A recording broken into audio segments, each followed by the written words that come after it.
हरदम मूड में लल्लन टॉप है।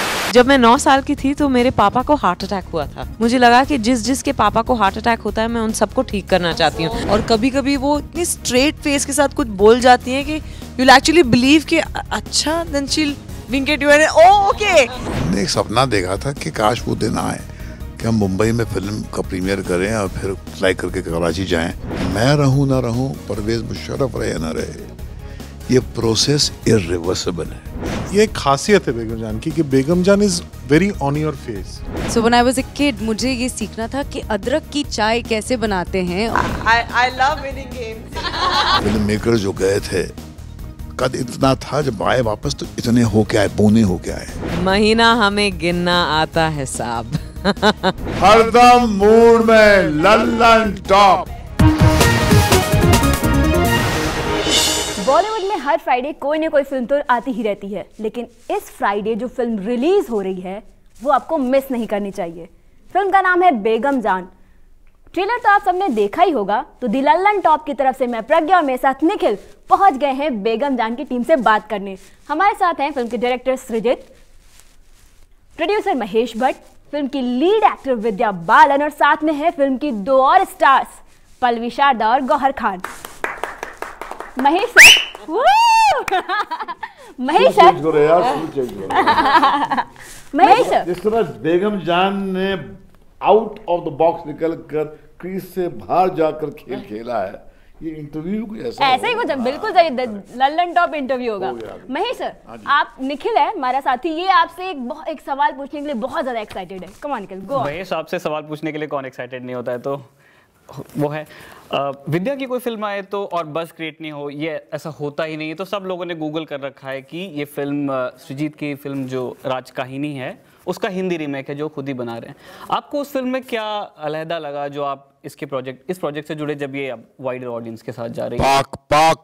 एक पाक रूह से निकली हुई फिल्म, एक रूह जिसके अंदर दर्द है, वो शख्स, वो व्यक्ति जो आसपास के माहौल से कटा नहीं है, वो महसूस करता है और उस दर्द का इजहार जो है अपने सिनेमा के जरिए करता है। ये है सृजित मुखर्जी। ओके, विद्या, आपसे सवाल है, ये फिल्म का बैकग्राउंड जो है वो 1947 का है।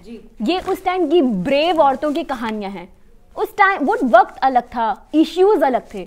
आज के दौर में मतलब फिल्म की कहानी से डेली लाइफ जो विमेन की लड़ाइयाँ होती हैं, स्ट्रगल्स होते हैं, उनसे क्या सीखा सकता है इस फिल्म से? आई डोंट थिंक हमारे इश्यूज अलग थे या फिर हमारे इश्यूज अलग हैं उन औरतों से। आई थिंक हाँ, बहुत कुछ बदला है, पर जैसे भट्ट साहब कहते रहते हैं कि the more things change the more they remain the same. तो हाँ, बहुत कुछ बदला है, पर बहुत कुछ वैसे का वैसा है। तो मैं ये नहीं कह सकती कि मैसेज क्या है वगैरह, पर मैं कहूँगी कि मेरा निजी एक्सपीरियंस यही रहा है बेगम जान का किरदार निभा के कि मुझ में जो एक दबी हुई आवाज़ थी, जो खामोश शोर था मुझ में, उसको बेगम जान ने आवाज़ दी है। अरे वाह! तो आई थिंक शायद ये फिल्म देखकर वही हिम्मत और लोगों को मिले, लड़कियों को, औरतों को, मर्दों को भी, मर्दों को खास। अच्छा, फिल्म के ट्रेलर में एक डायलॉग है। जब फिल्म का ट्रेलर खत्म होता है तो एक डायलॉग है कि महीना हमें गिनना आता है साहब। हर बार आता है, साला लाल करके आता है। मेंस्ट्रुएशन पीरियड्स जो आज के भी अभी भी सोसाइटी में टैबू की तरह देखी जाती है हमारी सोसाइटी में। मतलब इसको एक बहुत ही जनरल, ये बायोलॉजिकल एक प्रोसेस है, लेकिन उसको वाइडली या फिर सोशली एक्सेप्ट नहीं किया जाता। हम एक डिनायल में जीते हैं, जैसे ये होता नहीं है या ये होना नहीं चाहिए, या उसे हश कर दिया। मगर इस फिल्म में वो डायलॉग इस नीयत से नहीं बोला गया है, वो उसकी वोकैबुलरी है, उसका अंदाज़ बयां वो है। तो वो कुछ कल्चरल या सोशल रेवोल्यूशन में इंटरेस्टेड नहीं है। उसकी अदा है, वो उसकी अपनी फ्रेजियोलॉजी है, उसका अपना एक इमोशनल सिंटैक्स है। तो इसलिए वो इसका उपयोग हम उसी असर्शन को ही मतलब एक्सप्लोर करना चाह रहे थे। तो ये जरा महिलाओं से सवाल, अच्छा वो डायरेक्टर जो है छीन रहा है माइक के, बहुत बोलते हो तुम यार, डोंट स्टील माय थंडर। इसमें थोड़ा कंफ्यूजन है। एक तो बात सही है कि ये अलग से कोई ऐसा बेगम जान की जो किरदार है वो अलग से कोई रेवोल्यूशन या फिर सोशियोलॉजिकल या कोई फेमिनिस्ट स्टैंड और स्टेटमेंट नहीं देती है, पर this comes in the context of जब उन्हें कहा जाता है कि 1 महीने का वक्त है, तो वो 1 महीने का वक्त के आंसर में वो बोलती है कि महीना में गिनना आता है साल, हर बार सारा लाल करके जाता है। तो that is one of the, ये एक खासियत है बेगम जान की कि बेगम जान is very on your face. उनकी जो वजूद है, औरत होने की जो वजूद है, she not only is on the face with that, she uses that also, and she enjoys the fact that it makes people around her uncomfortable. तो ये बेगम जान की बॉडी लैंग्वेज में है, वो जैसे बैठती है, जैसे हुक्का पीती है, या फिर जैसे वो she talks about her profession, एकदम बेआबरू होके बात करती है और बेखौफ होके बात करती है, और वो जो वजूद है, औरत होने की जो वजूद, वो एकदम ऑन द फेस थ्रो करती है, जिसका एक मैनिफेस्टेशन ये डायलॉग है कि शी इज अनअपोलोजेटिक। वो एटीट्यूड वो यूज करती है, वो एटीट्यूड को, ये बात दोहराने के लिए। यही एटीट्यूड हर लड़कियों के को अपने साथ रखना चाहिए। या अपने, आई थिंक मेंस्ट्रुएशन, ना सिर्फ मेंस्ट्रुएशन को लेके पर अपने बॉडीज को लेके हमें बहुत शर्म आती है हमें, यू नो, वेयर हमें हमेशा कहा जाता है कि अपने बदन को ढको, किसी की नज़र अगर पड़ गई तो तुम्हारी गलती होगी। तो यू नो, ये गंदगी का जो एहसास है, that's it's related to that, which is why it's so bold of Begum Jaan to से कि महीना हमें गिनना आता है साहब, हर बार साला लाल करके जाता है, कि जो मेरे बदन का एक हिस्सा है वो मुझे गंदा नहीं लगता, पर आप इसे सुन के जरूर शर्मिंदा होंगे। उनको पता है कि किस चीज से किसको कैसे डराया फुसलाया जा सकता है। नीडलिंग बोलते हैं ना अंग्रेजी में, वो नीडल करती है, बोल के, क्योंकि वो थ्रेट था, वो थ्रेट के जवाब में जब बोलती है, she is actually needling the people, and hearing that response, when you see the people react, आपको पता चल जाएगा कि बेगम जान का जो एम है वो that is fulfilled. She just wants to, yeah, she just, Okay, Mahesh sir, आप पाकिस्तानी कलाकारों को, मतलब भारत और पाकिस्तान की जो एक हारमोनी बनी रहे, आप people to people, point to point जो इसका टर्म पीपल रिलेशन में बहुत इन्होंने मेहनत की है, और हमेशा ये अपना एक्सप्लिसिट स्टैंड इन्होंने रखा है जब लोग डिप्लोमेटिक होने की कोशिश की है या बच के कोशिश की, हम आर्टिस्ट हैं, हम आर्टिस्ट रह जाते हैं, हम क्यों पॉलिटिक्स में बात करें। ये एक ऐसे फिल्म है जहाँ एक कम से कम पासिंग रेफरेंस तो है ही बंटवारे का। तो क्या आपको, मतलब अभी जो सिचुएशन है, जैसे आप बहुत मेहनत करते आए हुए हैं, पर हर कुछ दिन में ऐसा कुछ ना कुछ घट जाता है, अटैक्स होते हैं, ऐसे कुछ बयान आ जाते हैं, तो ये स्क्वायर जोन टाइप करने की, जहां से शुरू किया हम फिर वहीं आके खत्म हो गए। व्हाट कीप्स यू गोइंग, आप इतनी, मतलब आप जैसे जुटे कैसे रहते हैं इस चीज में? देखिए, जब हमने 2003 से एक पुल बनाया था, जब हम कारा फिल्म फेस्टिवल में गए थे, तो हमने एक सपना देखा था कि काश वो दिन आए कि हम मुंबई में फिल्म का प्रीमियर करें और फिर फ्लाई करके कराची जाएं, लाहौर चले जाएं, और ऐसा हमने कुछ 2007 में कर दिखाया था। आवारापन लगी थी, जो हिंदुस्तान में नहीं चली मगर वहाँ चली, क्योंकि पहली थी फिल्म। तो बोलते हैं ना कि वॉल्ट डिज्नी ने कहा था, be if you can dream it you can do it.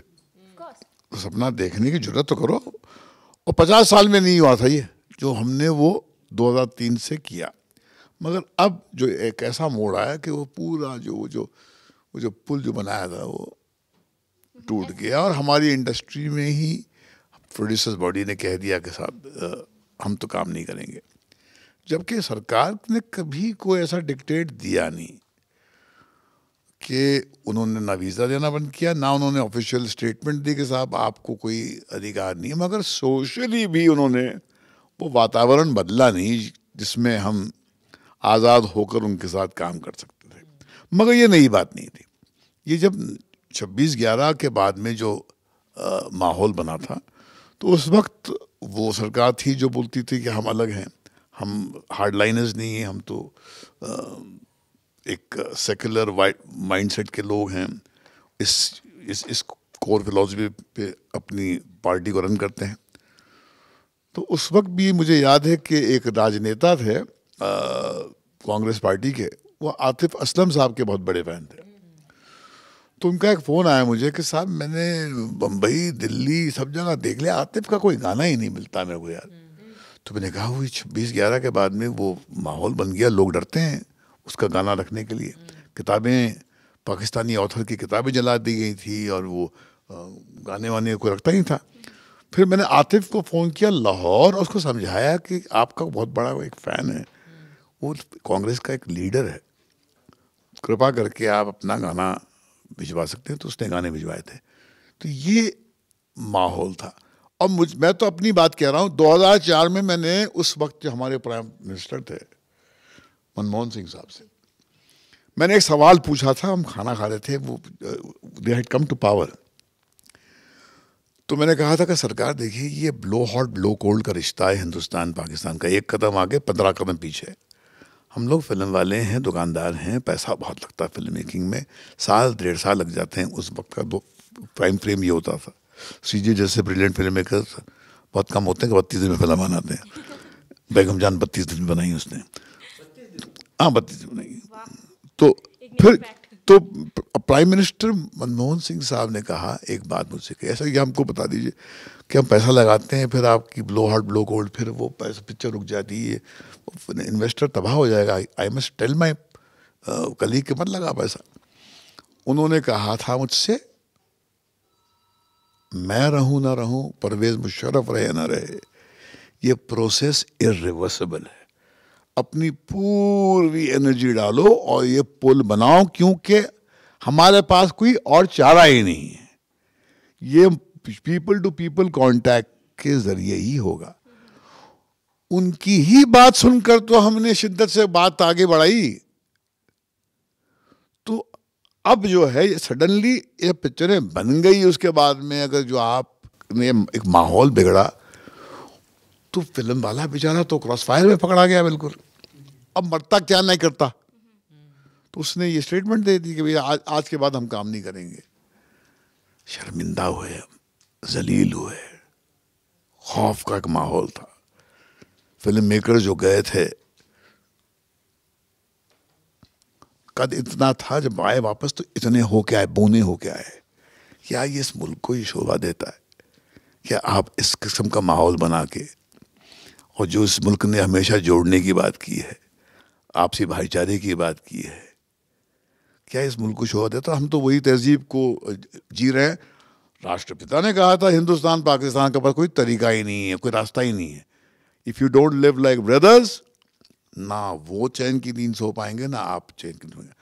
अभी आप हमको गाली दीजिए, हमको बोलिए कि साहब ये बिल्कुल उनका आदमी है, ये आपकी मर्जी, मगर हम तो इसी रास्ते पे चलेंगे। क्या कर सकते हैं, फितरत के हम भी गुलाम हैं। बेगम जान का कुछ अंश जो है हमारे में भी कुछ है, तो अब क्या करेंगे। जी सृजित सर, बहुत लंबा जवाब दिया मगर बहुत ज़रूरी था सवाल। हाँ सृजित, तवायफों की ज़िंदगी का एक जो टर्म यूज़ किया था निखिल ने, पार्ट एंड पार्सल, वो हिस्सा होता है सेक्स। लेकिन जब हम उन पर फिल्म बना रहे होते हैं या फिर कुछ ऐसा सीन क्रिएट कर रहे होते हैं, तो वो बस एक पासिंग रेफरेंस की तरह हो जाता है। तो सेक्स जो बहुत ही नॉर्मल चीज़ है डेली लाइफ में, सबकी लाइफ में, तवायफों का तो एक बहुत ही अहम हिस्सा है ज़िंदगी का। उसको जब हम पोर्ट्रे करते हैं फिल्म में, तो वो चीज़ क्यों फिल्माई नहीं जा सकती ढंग से, क्यों नहीं फिल्माई जाती है सेक्स को? देखिए, अगेन जो फिल्में होती है तवायफ के लाइफ के ऊपर, या फिर उनकी लाइफ कैसी हो, उनकी स्ट्रगल कैसी हो, वो जो फोकस होता है वो वैसा फिल्म बेगम जान नहीं है। तो इनफैक्ट बेगम जान में आप 10 मिनट के 15 मिनट के बाद आप भूल ही जाओगे कि ये तवायफों की कहानी है। आपको लगेगा कि एक normal house hold joint family की कहानी है, जहाँ पे सब कुछ काम करते हैं, वो काम कुछ भी हो सकता था। So it is coincidental. और and the way sex has been portrayed and shot in Begum Jaan is also coincidental. In fact, इतना coincidental के हम वो शूट कर रहे हैं, उस parallelly we are delving into other emotions जो एक नॉर्मल लड़की के दिमाग में आ सकता है, प्यार की इमोशंस, ऐसे कुछ ऐसे एहसास जो जिसका सेक्स का कोई संबंध या ताल्लुकात ना हो, पर वो आ जाते हैं while they are at their job. Now that is the exact point of Begum Jaan. मतलब to normalize the fact that it doesn't necessarily, मतलब अब समझिए कि आप you are talking about the love story of two people. एक engineer है और दूसरा डॉक्टर है. So it's not necessary that every scene you have to show the girl doing surgery while talking about love and the engineer building bridges while talking about love, है ना. ये मुद्दा इश्क है, उनका प्रोफेशन नहीं है. तो यहाँ पे भी मुद्दा अपनी स्पेस की लड़ाई की है, मोहब्बत की है, जेलसी की है. There are micro emotions, there are macro emotions. वतन की बात हो रही है, नेशंस की बात हो रही है, अपनी स्पेस की बात हो रही है.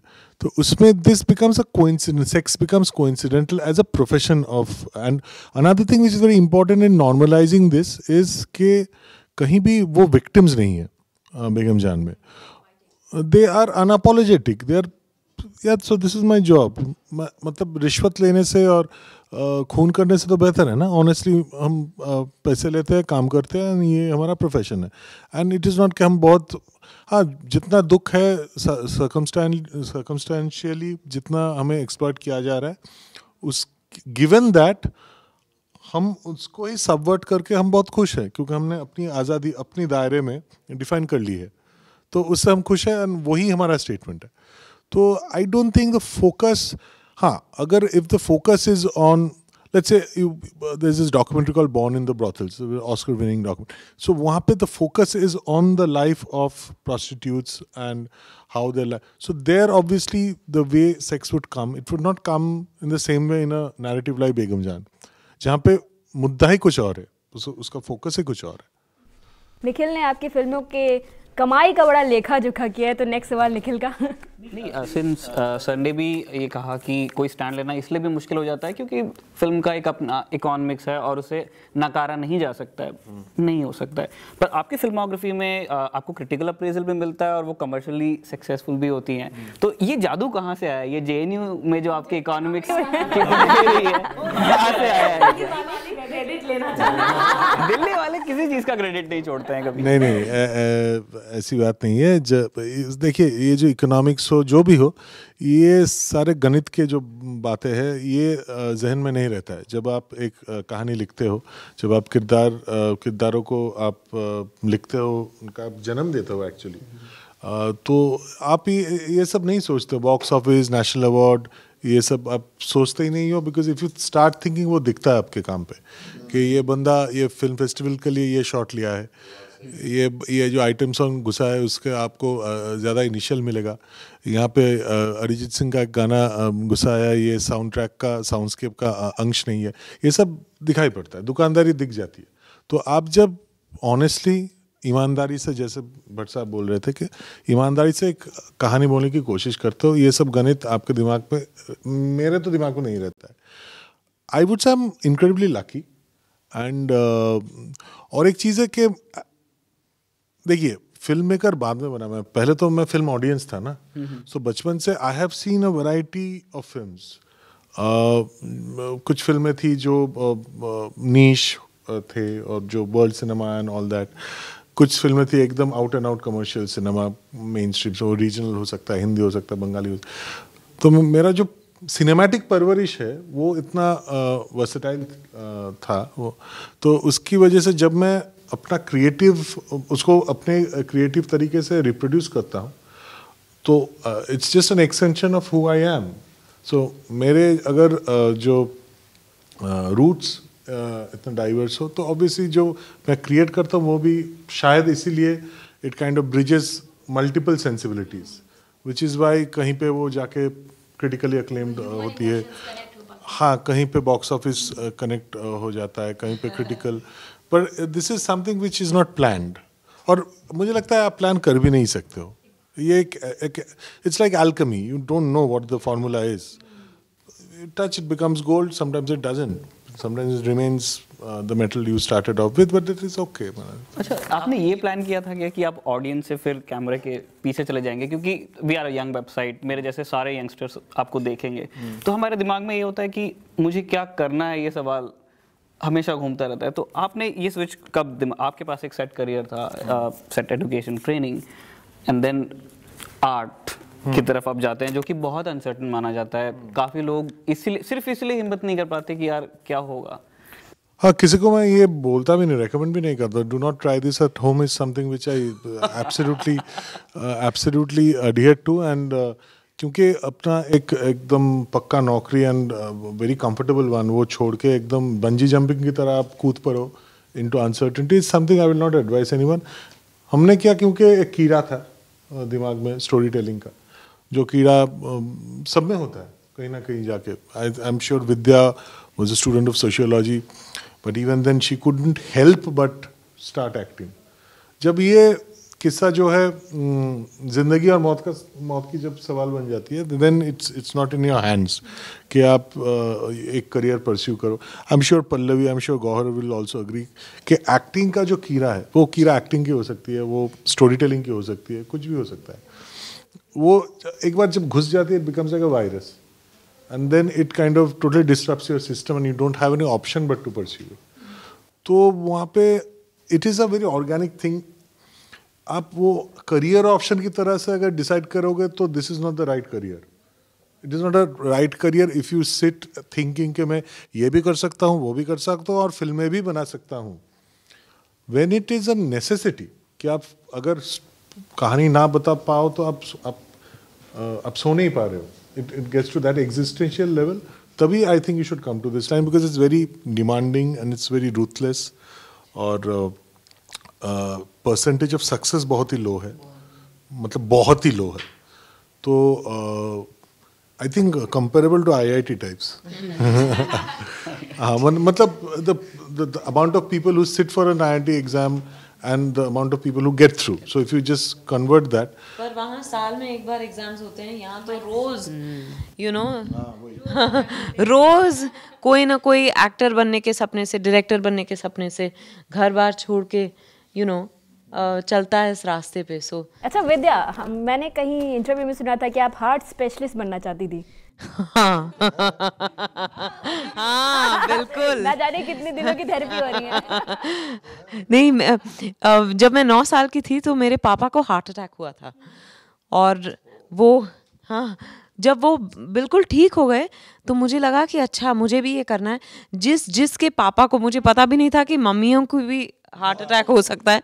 मुझे लगा कि जिसके पापा को हार्ट अटैक होता है मैं उन सबको ठीक करना चाहती हूँ. So I wanted to be a cardiologist. अच्छा, आपके बचपन की बात चल रही है. कहीं पढ़ा मैंने आप 14 साल की थी जब तो आपने the great Indian director Satyajit रे को एक गेट वेल सून का मैसेज किया था. हाँ, एक्चुअली मैंने एक लेटर लिखा जब वो हॉस्पिटल में थे, क्योंकि उनको तभी ऑस्कर लाइफ टाइम अचीवमेंट से सराहा गया और मैंने ये टीवी पे देखा और इलस्ट्रेटेड वीकली में उन पे एक पूरा फीचर आया था जिसमें मैंने उनके काम के बारे में पूरा पढ़ा. तो सडनली और तभी ये, जैसे उन्होंने कहा ना, भूत सवार था कि एक्टर बनना है. तो I wrote him a letter. मुझे लगा कि हाँ मैं इन्हीं के साथ काम करना चाहती हूँ. लेटर लिखा मैंने और मेरे पापा मम्मी से कहा तो मम्मी तो शी थॉट कि पागल हो गई है लड़की. पर माय फादर सर हाँ भेज दो. पर मैं उसको लिखती फिर मिटाती फिर लिखती. पेंसिल में शायद लिखा था मैंने, I don't even remember. Pencil, know just that आप जल्दी से ठीक हो जाओ, मैं आपके लिए प्रे कर रही हूँ, मैं एक्टर बनना चाहती हूँ और हाँ एग्जैक्टली कि मैं आपके साथ काम करना चाहती हूँ वगैरह वगैरह. But before I could send it to him he passed away. तो I remember when he passed away मुझे लगा कि जैसे मैं उनको जानती थी, मैं इतनी दुखी हो गई 2 दिन तक. I actually mourned his death and I can't believe it now. पर कुछ था even today that probably takes me back to my Bengali connection, कुछ है. कल चश्मा तुमने पहना. हाँ. हम गए थे कहीं पर. हाँ. कल हम कहीं गए थे वहाँ पर राज कहनी और बेगम जान की जो स्टारकास्ट का एक मिलन हुआ. तो वहाँ पर इनको ने आज सुबह मुझे फ्लाइट में एक तस्वीर दिखाई चश्मा पहनकर, उन्होंने कहा कि ये रे साहब का चश्मा है। तो अब मुझे समझ में आया कि वो रे साहब का चश्मा जो है उसकी कितनी बड़ी एक नैरेटिव है, क्योंकि उस व्यक्ति से नहीं मिल पाई मगर उसका कुछ अपना था जिसको उसने छू लिया। इट्स सच कितनी कितनी मूविंग कहानी है। देखिए ये आपके प्लेटफॉर्म की वजह से ये कहानी मुझे समझ में आई पूरी। Thank you very much. अच्छा, ये सीरियस इमोशनल विद्या वाला किस्सा था।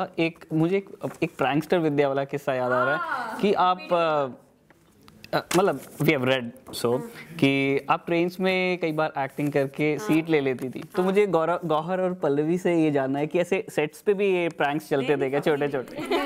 गौहर कुछ तो हुआ होगा। प्रैंक्स का तो पता नहीं, लेकिन इनका मिजाज ही ऐसा है कि she is a very fun loving person. और कभी कभी वो इतनी स्ट्रेट फेस के साथ कुछ बोल जाती हैं कि यू विल एक्चुअली बिलीव कि अच्छा, then she will wink at you and okay, अच्छा ये थोड़ा मुझे I have to play along, so now I get it as soon as I know she is saying something which is कुछ एक जो कहा हो उन्होंने। नहीं ऐसे नहीं है कभी। अभी जैसे मैं बता देती हूँ अभी सृजित सर को किसी ने और विद्या को ज्वेलरी बॉक्स गिफ्ट किया, एक इन्हें और एक उन्हें। तो हमारा बीच में ब्रेक चल रहा था, उस वक्त हमारे पास आई और उन्होंने कहा कि अच्छा सुनो, अभी सृजित सर को ज्वेलरी बॉक्स मिला है, मैं चाहती हूँ कि तुम और पल्लवी उन्हें टीज करो और ये बताओ, ये पूछो उनसे कि किसे दे रहे हो आप, और ये थोड़ा उन्हें यू नो फोर्स, मतलब ये पार्टीशन वाला उनके साथ खेल खेलना। तो जैसे अभी सृजित सर आए, इस इंटरव्यू से पहले हम उन्हें छेड़ रहे थे कि आप मुझे देंगे, पल्लवी के लिए देंगे। तो इनके दिमाग में ऐसे, मतलब वो छोटे बच्चों वाली है वो होती है ना, वो चलती है इनके दिमाग। ओके, पल्लवी, आपको बांद्रा चाय वाली बुलाया जाता है, ये हमने पढ़ा था। इसकी मुझे क्या स्टोरी, बट काफी इंटरेस्टिंग नाम है। मुझे चाय बनाने की बहुत शौक है। चाय कॉफ़ी हमारे घर में ऑस्ट्रेलिया में जब इंडियन कम्युनिटी एक साथ रहती है और मिलती जुलती है तो चाय बहुत इंटेग्रल पार्ट बन जाता है। So when I was a kid मुझे ये सीखना था कि अदरक की चाय कैसे बनाते हैं, और मैं बस सबसे अच्छी सबसे कड़क अदरक चाय मैं बनाऊंगी। तो ऐसा होता था। कब इनवाइट कर रहे हो फिर? आप प्लीज मुझे किचन दो, मैं जाके पानी उबालती हूँ। नहीं हाँ। कह रहे हैं कि आपके घर पे बुलाओ, कभी चाय पिलाओ। वो कहती है हाँ कल, उसके बाद फोन ही नहीं आता। नहीं ये बस जब बेगम जान मुझे टीज करती हैं सेट पे। आप पूछ रहे थे ना कि बेगम जान कितनी नॉटी है, मेरे साथ नॉटी चीकी नहीं थे, वो असल में ऐसे देखती थी कि गुलाबो क्या हो रहा है यहाँ पे। एंड आफ्टर अ व्हाइल मैं बिलीव करने लगी कि नहीं कुछ प्रॉब्लम है, मतलब ये मुझे कहती है। तो उनकी जो प्रैंक है वो 10 महीने से चलता आ रहा है, आजकल भी कभी कभार she look at me like this, मैं क्या कर दिया मैंने। बट ये है जो रूट है चाय वाली का, वो मेरा बचपन का शौक है। ओके, हमें टाइम अप करने का क्यों मिल गया है, एकदम क्विक पूछ लेते हैं। आप सब ललन टॉप वर्ड से क्या समझते हैं? अरे मैं आपसे पूछना चाहती थी कि आप सब ने तो, आप दोनों ने इतने सारे सवाल कर लिए, हम सब बहुत बोले, आप पहले बताइए ललन टॉप का मतलब क्या है? पहले आप बताइए कि आप क्या समझते हैं, 1 by 1। सृजित सर, ललन टॉप। ललन आपका बच्चा है। ललन टॉप सुनाई, जब मैंने पहली बार सुना Lallantop, I thought it refers to वो जो vest which was worn by Abhishek Bachchan in Yuva. अरे उसका नाम ललन था और उसका जो टॉप था वो मुझे ऐसा लगा। थोड़ा कॉन्वोल्यूटेड है पर शायद हो सकता है। और मैं He tried at least। हाँ, मतलब जो भी है सिनेमा से रिलेटेड है। लल्लन का टॉप। ओके, पल्लवी। जो हम बचपन में टॉप्स पहनते थे ना, टॉप्स कान में टॉप, आप ये वाला टॉप पहनते थे। हम लल्लन चाचू से जाके वो टॉप्स खरीदते थे। तो ये उसकी रेफरेंस है, मुझे कुछ पता नहीं है, मैं बता जा रही हूँ। विद्या चेक कर रही थी, बीच लिखा हो।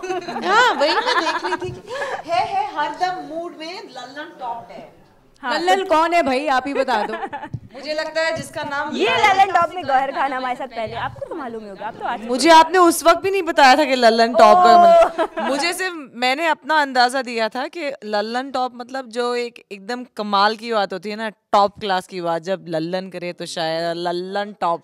आई नो, ये that means I was right. आपने महेश का अपॉर्चुनिटी छीन लिया। I love winning games. हाँ, लल्लन जो है वो मूड बनाने का जो पूरा खेल चल रहा है आपके एंटरटेनमेंट के क्षेत्र में, उसमें टॉप है। नहीं, हमारे हर काम मूड में लल्लन टॉप है।